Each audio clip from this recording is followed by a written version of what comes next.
Let's go. Set it up. Top of the show. Form, check form. Cover down.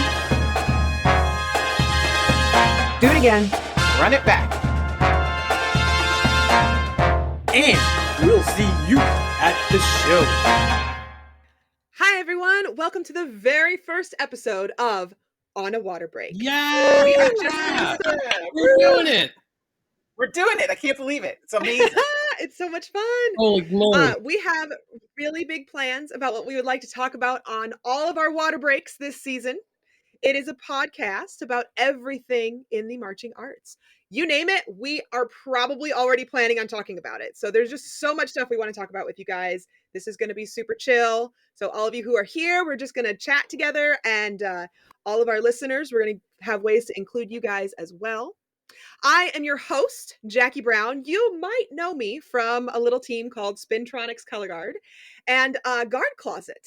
However, like any good team, you won't just be hearing from me. We have an amazing group of panelists who are lined up for you to listen to and chat with. So I'm going to go ahead and do some introductions right now. I'm going to let you guys introduce yourselves. Give me some information about what you guys are doing in the marching arts right now. Let's start with Whitney.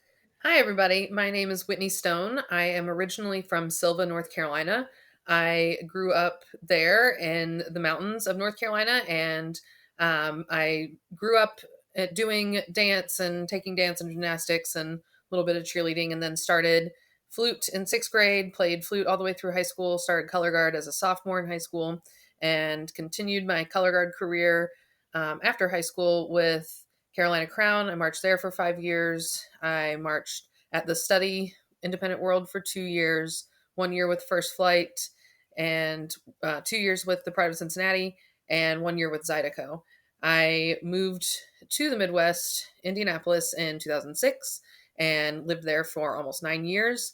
And then Heather, my now wife, and I moved down here to Austin, Texas in 2015 to get better jobs. And we've been directing high school color guard since 2015. And we also teach Origins, Independent Open, and World Guard. We have 2 dogs and 2 cats. And I also have a ball python. I love animals. And yeah, that's pretty much it. Whitney, I have to say, so we met in, was it 2019, I think it was, at WGI Con. Yes, and I just remember seeing you and being like, oh my gosh, that's Whitney. She's awesome. So it's so great. So what about you, Christopher? So, hi guys. I am living in Southern California in the Rancho Cucamonga area. Yes, that is a real place in Southern California. My heritage, I grew up in Hershey, Pennsylvania. I marched with the cadets from 1996-98. I performed with Carolina Crown for the last 2 weeks of the 1999 season. That's a whole other story for a whole other time. Was a part of the original cast of Blast, which took us through London, Broadway, a couple national tours, Epcot, California, Disney's California Adventure. Had a great time with that, and been currently out here in California. I'm a school services representative for music and arts, so I help schools around the area with their musical instrument needs. And also, I'm a judge for the California State Band Championship, as well for the Southern California Percussion Alliance, as well as WGI. So really excited to be here. Really excited to talk with all you fine people about this incredible activity that we love so much. Yeah, Chris, I was so excited whenever Jeremy said he's got you on board and you were coming to the podcast, because I think you're just going to bring such a unique perspective to everything that we're talking about. I hope so. We also have Beth on board. Beth, why don't you tell us about yourself? So, hi, everybody. First of all, I'm super excited to be here. My name is Beth Bacone. I am currently the sales and marketing director for Peak Group Travel, and we do performance tours for bands, choirs, orchestras, marching bands, parades, wherever you want to go. And I started in marching band way back when I was in 7th grade, and my junior high director said we could be in band, and I said, wow. And it just took off from there. I've been in love with the activity ever since. I marched in junior high, high school, and then I got to college. I went to Westchester University in Westchester, Pennsylvania, which is down the street from where I grew up. And I learned so much there about leadership and about musicianship and this activity that we all love. I grew up to be involved as a festival director, so I've run festival competitions for bands and choirs and orchestras, and then now I'm running logistics for a lot of different tours. I've got about 20 tours of my own I'm doing in the spring. So I'm very familiar with how bands move and what they need and what they don't need. As well as running, I also help to run and do the logistics for summer marching band camps here on the East Coast with Vivace Productions. So I'm involved with planning and coordinating, teaching future guard members, future band members, college members, corps members.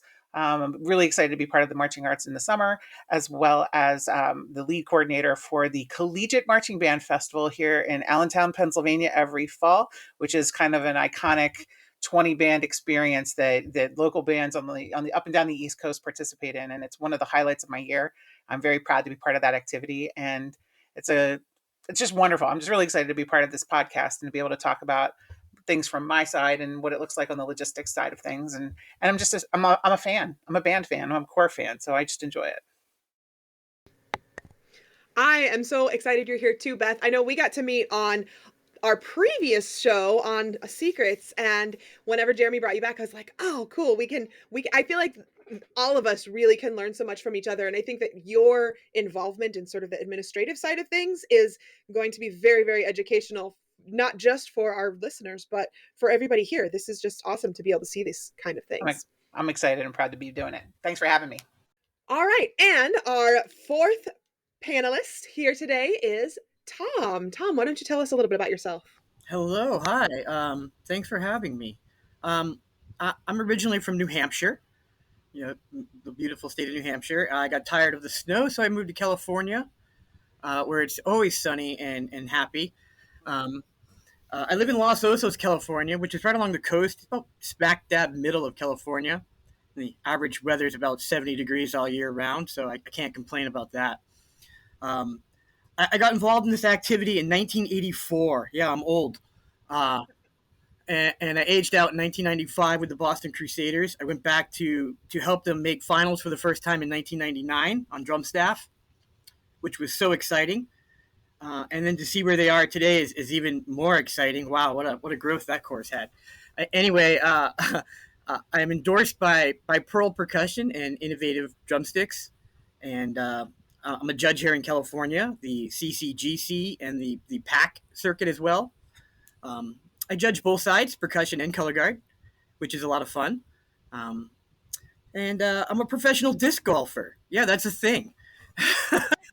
Wait, like you get paid to do it? Well, most of the time I pay to do it, but sometimes I do. I do have some local sponsors. I accredit my success to the activity, to drum corps, the discipline to practice and all those things, learning how to move your body and all that. I started about 3 years ago when I was diagnosed with cancer. I was diagnosed with esophageal cancer. Since then, I've had brain cancer, and now I have stomach cancer. I've been stage 4 now. And I really, the thing that keeps me going is the marching activity and disc golf.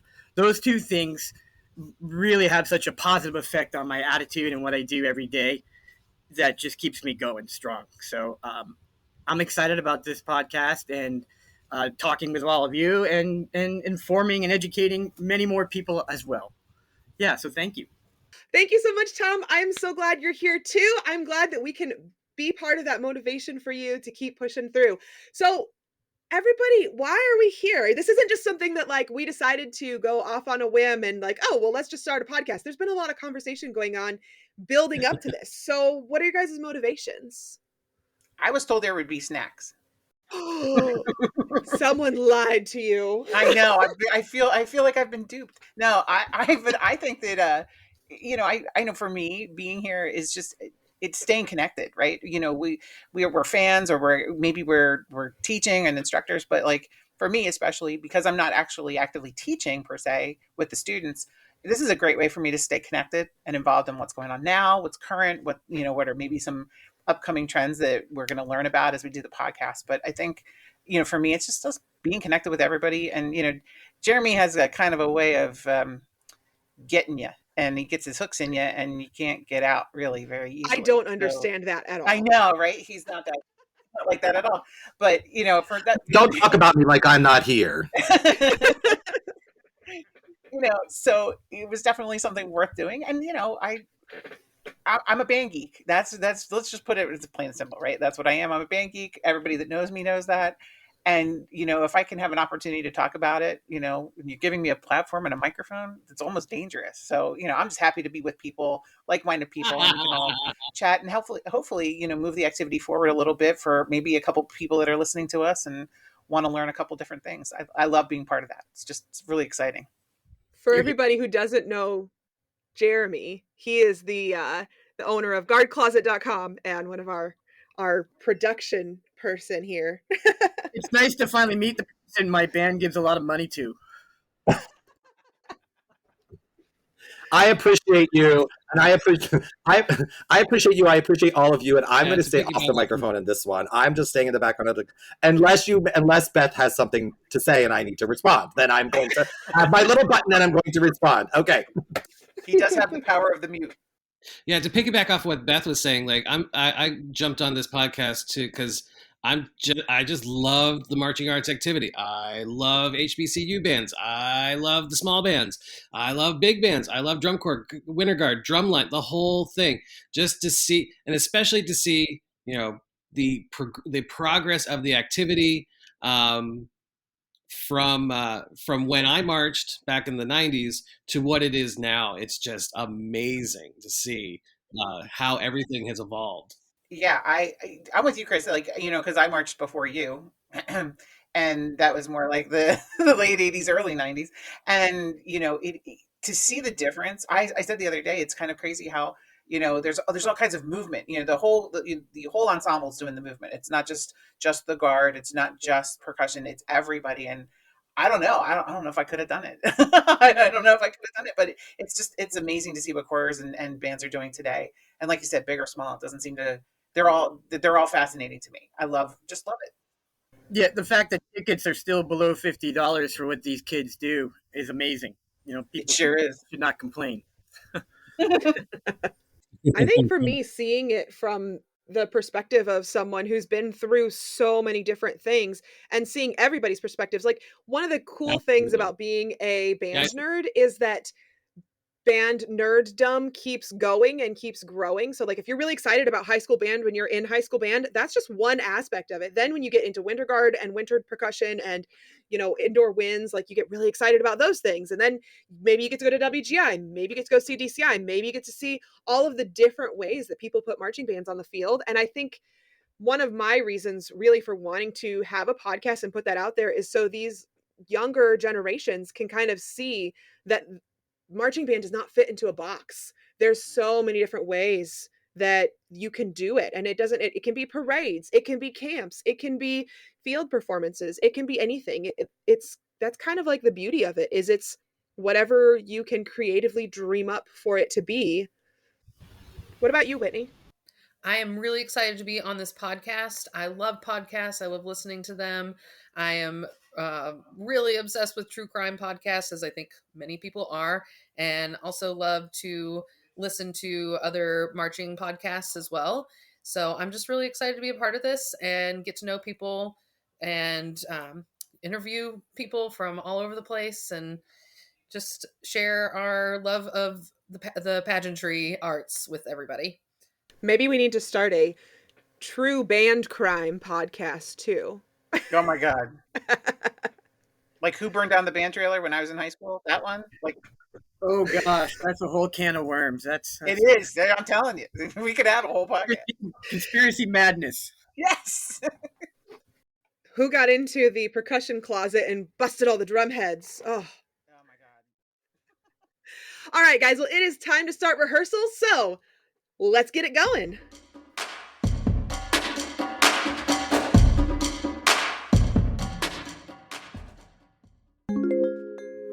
On a Water Break is teaming up with Style Plus, Guard Closet, and Marching Arts Education to do some great giveaways this winter. The first is 2 $500 scholarships to 2 performers in an independent percussion, winds, or color guard competing in WGI this winter. That's right, one for a guard person and one for a winds or percussion individual. If that's not amazing enough, we will also be awarding to two groups a set of 20 Style Plus Performance tops or a set of 20 unitards. One set of unitards for the winning color guard and one set of performance tops to a winds or percussion group. Check out more information about this opportunity on our website at onawaterbreak.com. Everyone that registers will receive a free month of service from Marching Arts Education and all their amazing educational offerings. The winners will also be invited to be panelists on our podcast throughout the winter season. You'll tell us about your experiences as a performer and your insights into what's happening in the marching arts. Again, check out our website at onawaterbreak.com for information about applying for these opportunities.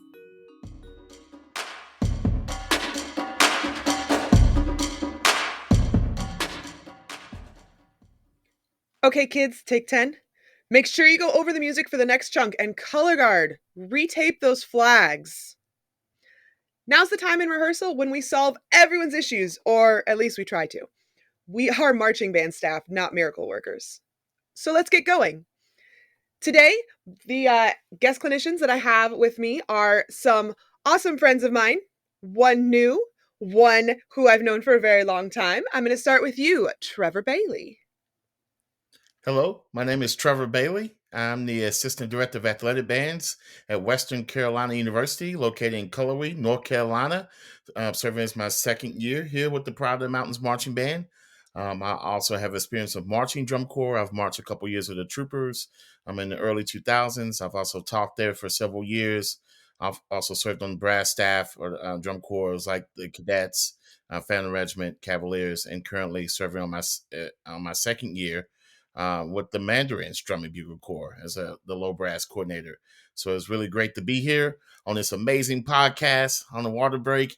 And I encourage everyone to listen and to join and to be open to submitting your questions. It's going to be a great experience. And I'm honored to be joined by some really great educators and great band folks from around the country. If you follow Spintronics Guard on any of our social media, there's a pretty good chance you know our next guest because he has been designing for the Spintronics Winter Guard since 2016. Please welcome Justin Surface. Oh, hey there, everyone. Justin Surface here. Many of you might know me if you're joining from the Spintronics fan club. Designer, choreographer over there. I do a lot of judging and a lot of just helping everyone out these days. Don't really have a place of my own right now, but just helping everyone where I can. Coming here from Orlando, Florida. And yeah, I'm excited to help everyone out, answer these questions, and just, take this where it can go. All right, so we have had some listeners who have submitted questions to us thanks to all of our posting on social media about this show. And I want to go ahead and get into some of their questions so we can help out now. The first one is student leaders. What are some pros and cons of having student leaders in your group? Trevor, why don't you start us off? Yeah, why not? Let's just jump right in there. I think student leaders are a great resource for helping to build a culture in your program, in your band program or guard program. I think we always have to consider about the training that they're giving and how they're set up for success going into those roles. But I think they're absolutely necessary in making kind of like the train run on time. We've always heard that expression. It's your program. You have to take ownership of your program. It's your band. It's your color guard. And the easiest way to kind of show that is to insert those student leaders into your program and to help them by helping them and showing them how to build a culture that you want in your program. So I think that it's a really great thing. Yeah, I'd have to agree. I mean, of course, you want to instill some responsibility into your students, make them a part of the program, and make them feel like they actually have, a say. Personally, though, I don't like or do section leaders or that sort of a thing. When I'm doing when I'm in charge of guards or groups and that sort of thing, I don't actually do full out like this is a section leader, this is a co-leader, this is that. I think it creates too much of a hierarchy that's not there in a group, that doesn't need to be there in a group. I prefer to do the method of like, if I've got a really great, sophomore who is leading the charge, and and the other students are like listening and responding well to them, I give that sophomore the responsibility. If it's someone I can trust, then that's who I'm going to put that responsibility on. Um, so there's that leadership that I go with, but in terms of like creating a hierarchy within the students, I think that's definitely not the way to go about it with student leadership. Personally, I just think especially in high schoolers, there's just all that drama that can occur when that wrong student you know those that's what I think.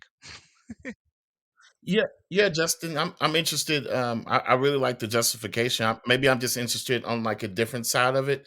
What do you think about, or how do you thread that needle between it not seeming like a hierarchy, like as you described, but like how do students know, or the people or the members in your ensemble know to follow that like chain of command, so you're like not bombarded with every like single thing that comes up in like the program that maybe could be handled from like the internal student leadership. Can you tell me like how you would thread that Oh needle, yeah. or how have you thread that Yeah, needle? absolutely, Trevor. The way that I usually thread that needle is I just set the expectations at the beginning that everyone is responsible for everything. But then I still go, but I always follow that with, I'm like, you are all responsible and should know everything. But if you don't, there are people who have been in this group longer than you. Go to them first. If they don't know, they'll go to someone else, and eventually, if it needs to get to me, they will come to me. But trust your fellow members here who have been doing this longer than you have, or and they'll typically know how things need to go or what I expect from them, at least from my teaching. I just always set that expectation with my students, at least, that, you are all equals and I'm going to treat you all equals. I'm also going to equally expect all of you to be responsible.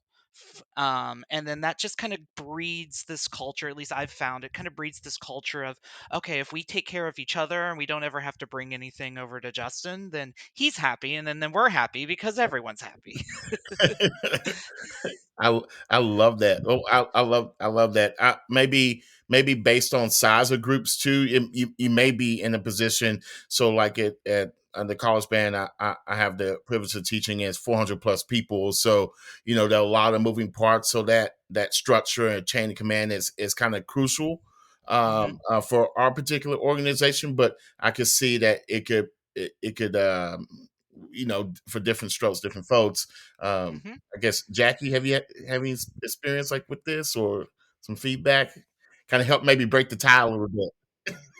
Well, I don't know how helpful I'll be in breaking the tie, but we at Spintronics, it depends from one year to the next, just on the dynamic of the group, what the members that we have are like. If we have members who have really strong leadership qualities, and we have a lot of other members who kind of look up to them, and naturally it falls into that, we will definitely like choose that person as a leader. But a lot of the seasons over the past 12 years that we've been doing this, we've just had a really good dynamic of like rookies and then vets and then staff. And so like we've kind of used that chain of command. But like I said, it just kind of depends from one year to the next on what the dynamics of the group are. So it's always a little bit different depending on that. And we've had some really, really strong captains. And then we've had some years where we were like, well, it probably would have been better if we just hadn't named a captain this year. And then there were years where we didn't name a captain. And it was like, man, if we had just named these, like this one or two people as captains, it would have resolved a lot of the conflict that Ooh. came from the responsibility, you know, not being placed in the right position, or, the expectation being there of them doing the captain's duties. So it really depends from one year to the next. And you have to have a really good handle of understanding the personalities of your vets in order to continually get a good result out of having or not having leadership. I think if you have a good leadership training program built in, that's definitely going to help you in the long run, because then you're teaching people how to be leaders. And once you're teaching people how to be leaders, then you can run with it. Then you can have a leader every single season. Okay, let's go on to listener question number 2. This one's controversial. Should I let my performers listen to a judge's tape? Personally, I will listen to all of my judges' tapes and then decide if the tape is appropriate for my students to listen to or not. Because sometimes they can get something out of it and sometimes they can't. It just depends on how the judge created the tape, if you ask me. Um, as a judge myself, I'm happy to hear that you say that you listen to them first. My tapes are not for your kids. My tapes are for you and your staff to let you know what I'm seeing in that moment, and how you can better them. Now, if I am told ahead of time that I need to make a tape that's more geared towards, this is a area where a lot of groups like to have tapes for their kids to be able to listen, then sure, I'm going to switch my gears. I'll, throw in some verbiage and try to make it so that your kids can understand too. But I know for me personally, when I judge, I'm there to help. I take it as I'm there to help the design team. I'm there to help the creative team, because the tools that the kids need should be coming from you as an instructor, in my philosophy and the way I think of things.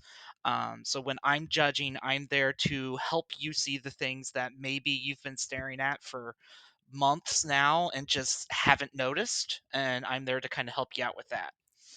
I, I like to, when I'm building my tapes, or I'm working as a judge, adjudicator, I assume that everyone's going to listen to it. Like I haven't been burned or anything like that, like in the past, with giving any like weird comments or off the rail comments. I just assume that it's for educational use, educational for designers, directors, students. So I'll do like a little mix, Justin. I like how you say you want to help the design team and things like that, but I tend to stay away from like the effect panel. I like to judge like music ensemble, music performance, maybe visual ensemble. I usually try to stay away from the effect captions. Not that I don't feel comfortable doing it, but I think more educational tapes can be made when you're judging in those certain captions, and then students are able to listen to it. Now, I also agree with Jackie. I will screen the tapes before I let anybody listen to them. This is, whether it's my own group, we do it all the time at the Mandarin Strumming Bugle Corps. We'll listen to the tape like, oh, that's a good one, and that's a really good judge who know he or she, they know what they're talking about. Let me go ahead and let me give that one to like the guard bus, or let me give that one to like the brass bus or percussion bus. So we as a staff kind of hand those out during the summer months while we're teaching drum corps. But yeah, it's always a great thing for them to hear someone else's voice, sometimes saying the same thing. And I think it's really awesome to allow your students to listen to those tapes.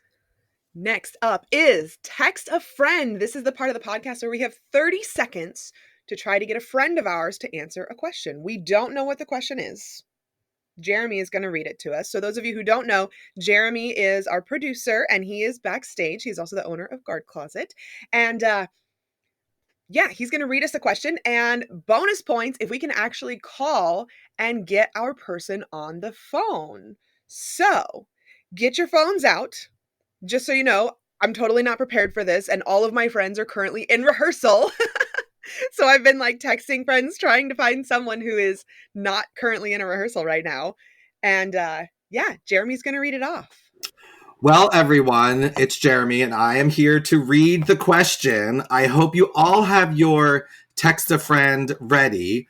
First person to let us know the answer to this question, and who the person is answering this question will be the winner. And bonus points again if you can get them on the phone. You will be given a total of 30 seconds to try and get the answer. Upon reading the answer to the question, your time will begin. Are we ready? Okay. Very simple question. Where was the first DCI finals held? Go. And this is just sort of our temporary music. We might change it. You all out there can let us know if this is like the right kind of vibe for this text a friend while the hosts are out there trying to get their people to answer the question. Who's going to answer first? Does anybody have their first thought of who they're getting? Like, does anyone know where they're going? I'm trying. I have a couple friends I just sent it to. We'll see if anybody responds. Yeah, I'm getting no responses. Jackie's everybody still in rehearsal? Yeah, I'm texting my friends now who like are not in charge of groups or teaching groups right now, so hopefully one of them responds. Where was the first DCI finals held? Do any of you know? I believe I know. Oh, yes, I absolutely know. Yeah, but I just want to see. You believe you know. If these amazing colleagues and friends of mine actually know too. And so you're really actually testing them. It's actually what's happening.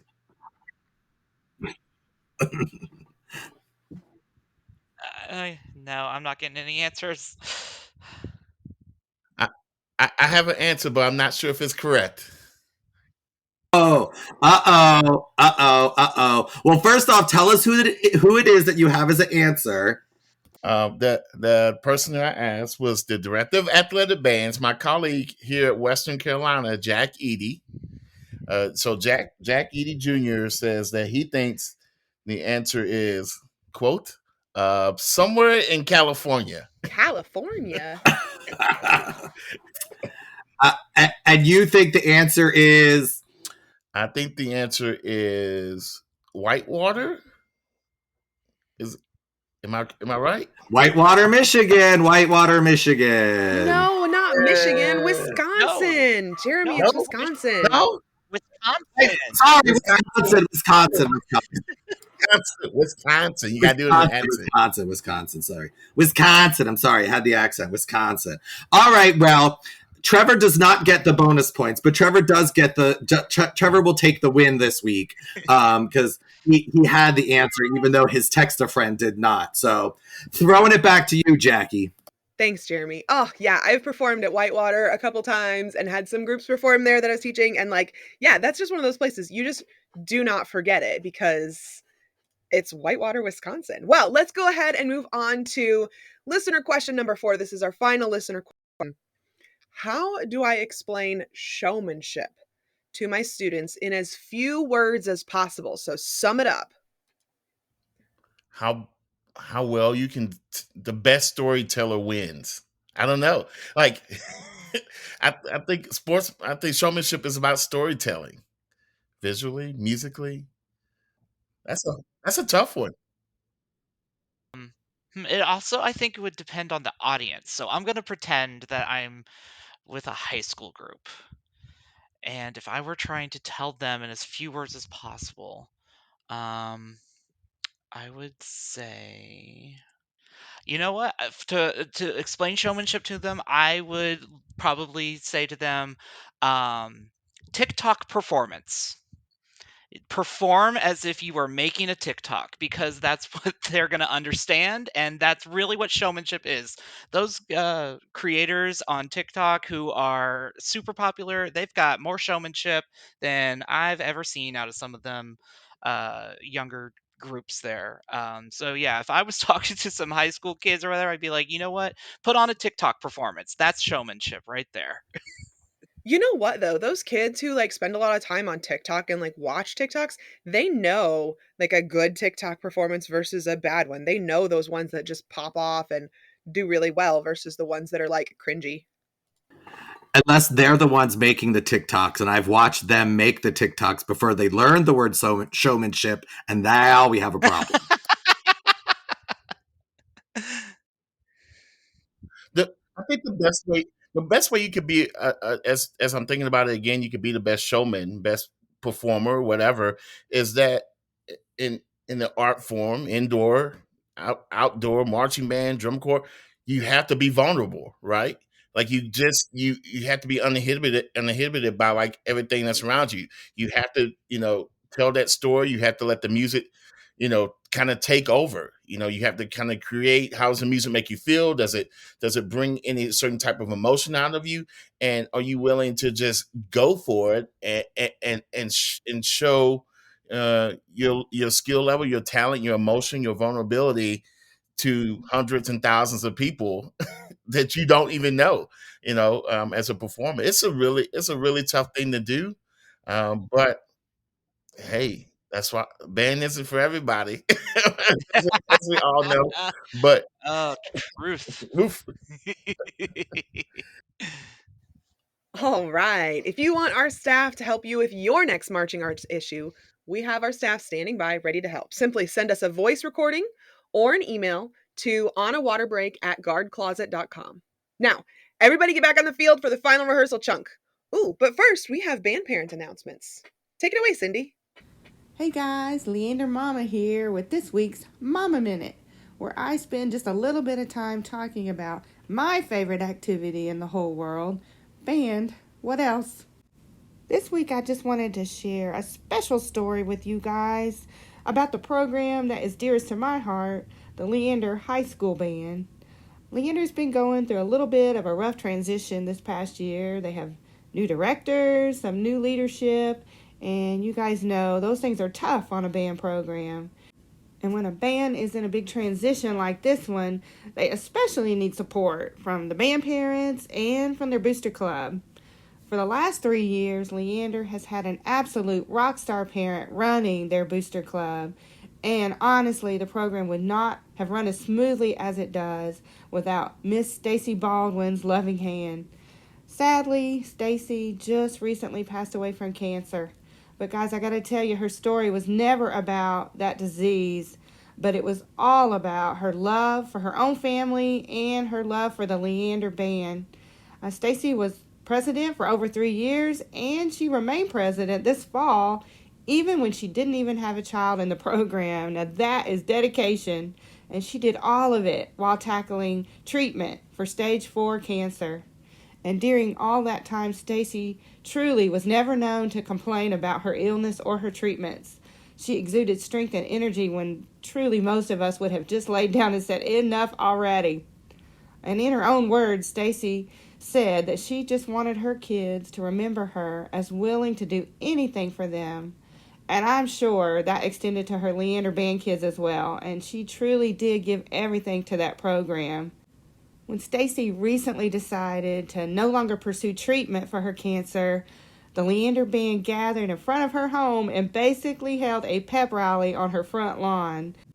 They played the fight song and the school song and all of those stand tunes that I'm sure Stacy had heard a million times over the years. And those kids gave her one final Leander Band concert to honor her in the best way they knew how. I know it must have been quite the sight for the neighborhood to see an entire marching band in Stacy's front yard. And this is what marching band is all about, my friends. It's about hard work and parent support and love for one another. And I really hope that every band out there has a booster club president that loves them as much as Stacy Baldwin loved the Leander Band. Stay tuned for more Mama Minutes on future podcasts where I get to talk about all things band related. And good luck on your run this week, everyone. All right, it is time for quick chunks with our Gush and Goes. This is the time of rehearsal where our staff get to gush and go on for 30 seconds about anything they want to, having to do with the marching arts. Let's go! I am so excited. We just announced that Round Rock is going to London Band Week in 2024. And I've never been overseas, so super pumped for that trip and excited to start planning and see what we can make happen for the color guard. That should be super fun. It's amazing to get to take bands to other countries and see what their band culture is like. Oh my gosh. Oh, for sure. Well, I'm obviously a proponent for that because I work in group travel, and I think travel is the best opportunity for bands to get more exposure, see other things, see how their bands not and feel less alone. I think a lot of us feel like when we're traveling or when we're in band that like we only do it in our area and we only know what's in our area. And when you get to travel, especially internationally, it opens everything up and you realize how big this activity actually can be. It's a super awesome opportunity for you. That's exciting, Whitney.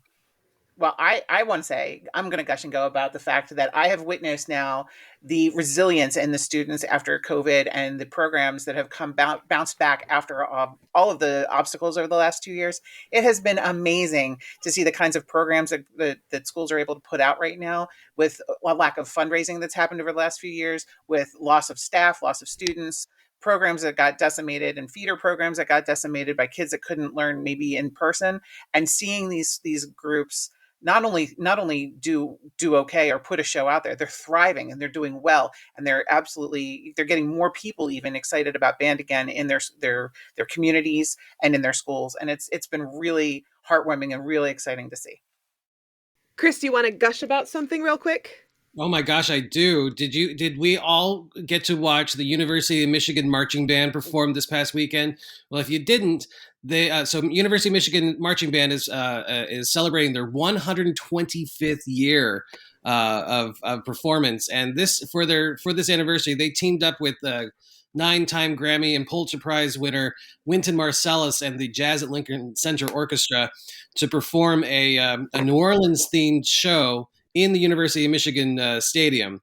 They collaborated together, and the University of Michigan team wrote out some arrangements to some charts that Wynton and his team brought in. So they did like "Feeling Good" and "Sing Sing Sing," and then they also did a funeral march called "Have Thine Own Way, Lord," and then they ended up with "When the Saints Go Marching In."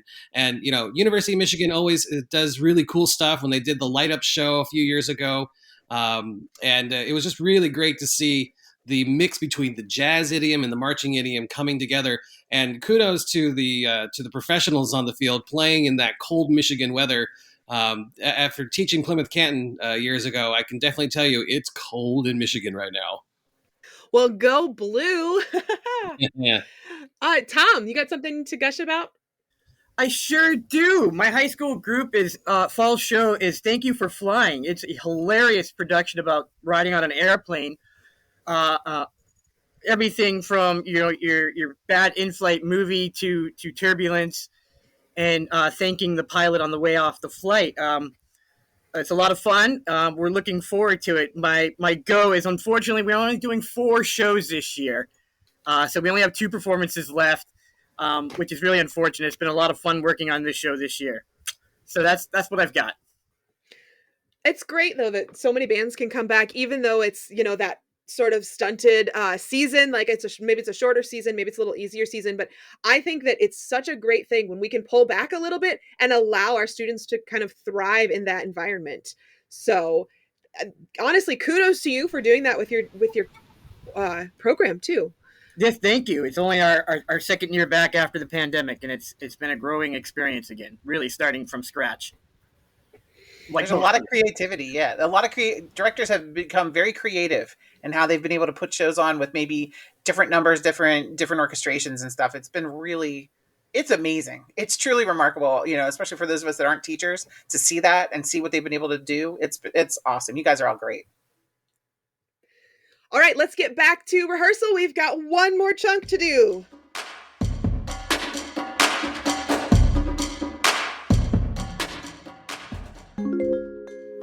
On a Water Break is teaming up with Style Plus, Guard Closet, and Marching Arts Education to do some great giveaways this winter.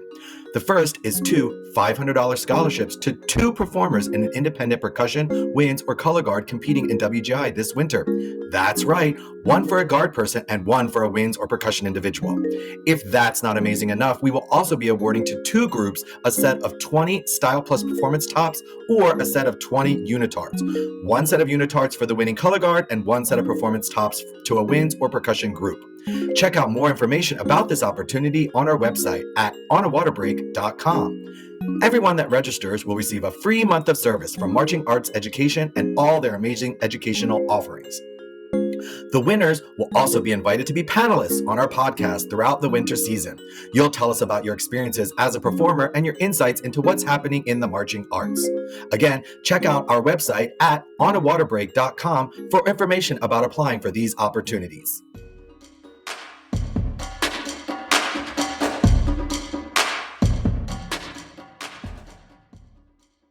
That was a great final rehearsal chunk, you guys. Okay, everybody take a breather. Gather round for band announcements. This is the part of the show where we are going to give you news and information from all over the marching activity. Up first is Whitney with our first story. Tarpon Springs recently loaded up their entire semi-truck and delivered needed items to survivors of the Ian hurricane.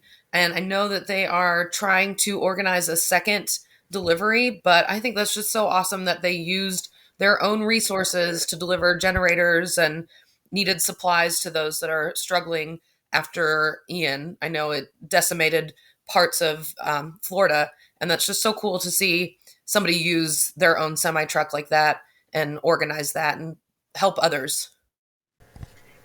Yeah, that gets coverage all around. I think that's such a testament to the band family that we have across our whole community. We're here to take care of each other. We really are, and I think that it's like a built-in assembly line too. I mean, you've got 85 kids, maybe even if you have 25 kids, you've got a group of people that can mobilize and help facilitate helping others. It's just it also endears the band to the community, and sometimes they're not that they're in it for that, but sometimes it's a happy byproduct. That when they see music organizations doing those kinds of things, it really impacts the community, and maybe they'll be more inclined to participate as an audience member at a future show for the band, when they know that kind of activity happens. Yeah, I think it's incredible too, like that these groups that have the equipment, like they have the semis and they have the manpower to just come in and roll the semi in and do what they can to help.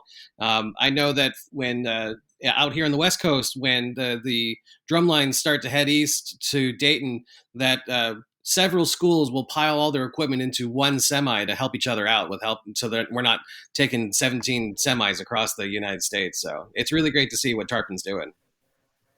Yeah, that's awesome. fantastic.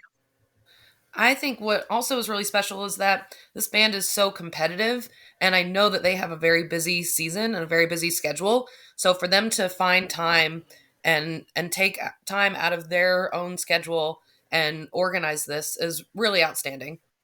That's a great point, Whitney. There was a lot of time involved in that they took away from their own rehearsals. So that's pretty cool. Beth, you have our next story. So every year, the HBCU, the Historically Black Colleges and Universities, get together for a week. And this year they did it for the first time in Disney, down in Walt Disney World in Florida. And they had a battle of the bands. And I don't know if you've ever seen an HBCU band, but oh my gosh, it is amazing. So they had Alcorn State, Delaware State, North Carolina A&T, and Winston-Salem State marching bands. And they were the honorary grand marshals and like parades through the Magic Kingdom.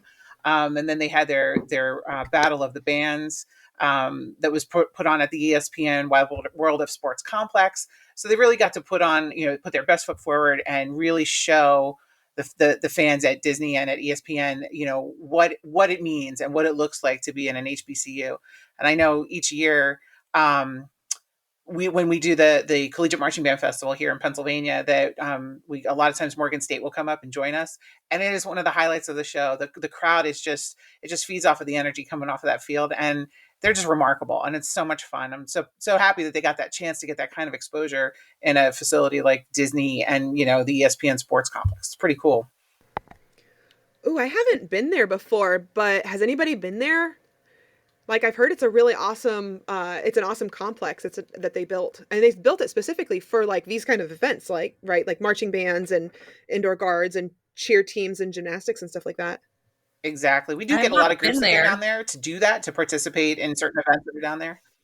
Have you been there, Whitney? I have not been. I've been, I mean, recently we were in that area, but I have not been to the actual complex. But I know Varsity was trying to get WGI to move down there, actually. It's good weather down there. Just saying. That doesn't hurt. Not nearly as cold as Dayton. Exactly. I would love a good winter guard happening in the summertime. Chris, you have our next story. Yes. So it's this is a bit of a sad story, but at the same time a celebration. So recently, the marching arts activity lost a legend with the passing of Tom Float, the world-renowned percussion instructor and writer. He died on this past Monday after a courageous battle with last week with a courageous battle of cancer. Tom's history is legendary. He was part of the Anaheim Kingsmen, 72 to 74. So he's part of the first DCI World Championship with the Kingsmen. And he's really he's remembered for his time with the Georgia, with the Spirit of Atlanta, sorry, and then going on to the Blue Devils, and with all the incredible shows that they did with the Blue Devils from 78 to 90, I believe. But then also all his work that he did with the Velvet Knights and the Trash Can Trio and Future Core at Disneyland and Disney World. And what he was able to do and helping out with bringing new products to the activity by bringing Tama back and making those drums the real championship quality drums that they are. I had a chance to meet Tom many, many years ago while I was performing at Disney's California Adventure. He was doing Trash Can Trio and the Green Army Patrol, which if you haven't seen Tom Float in a green makeup, it is something to behold, because Tom was a very tall guy. So to see him dressed up as an army person with all the green paint, it was just incredible. So we are celebrating him, and his wife Catherine was his partner in crime, writing many of the front ensemble books for so many years. So if we can go out and buy a pair of sticks, some float sticks, that would be awesome. So long live Tom Float. I did not know Tom personally, but I did see a lot of posts on Facebook about him. So I know that he had a huge reach on in the community and in the percussion world. So I wish his family and friends well, and I hope that they can recover quickly from this loss. Yeah, living in SoCal, once the announcement was made, it really took everyone by surprise. A lot of my marching friends, a lot of my instructor friends were just that when I was judging a marching band show that weekend after he passed, it was a pretty somber event. Everyone wasn't in their jovial moods. Everyone was just kind of taking a moment to kind of remember all the greatness that Tom is. I remember his name because actually that was the year that he was inducted to the DCI Hall of Fame, was my rookie year of marching DCI. And so when his name popped back up, I didn't know him personally. I wasn't in the percussion side of things, but just seeing his name pop up and going, I remember him. I remember when this happened, because it was that point in my life that I remember so well. It was great to be able to go through and see everybody celebrating his life and talking about all of his accomplishments, and the fact that we could, just sort of look this information up and learn about him even after his passing that was really neat to me, I think. Absolutely. Yeah.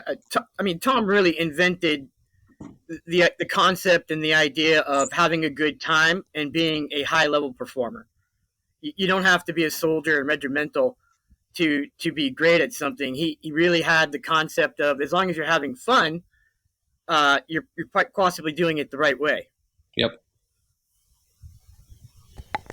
Well, Tom, do you want to go ahead and tell us about your news story? Yeah. So with a new year comes a new big parade, the Rose Bowl Parade, coming up on January 2nd. It's the 134th Rose Bowl Parade. 134th. Wow. That's a lot. There's a lot of groups from Japan, all over the United States. It's an amazing opportunity to be a part of. I don't know if you've been part of it or if you have children that are in it or were in it. It's such a cool experience. For me, growing up, it was always about watching every drumline that came by.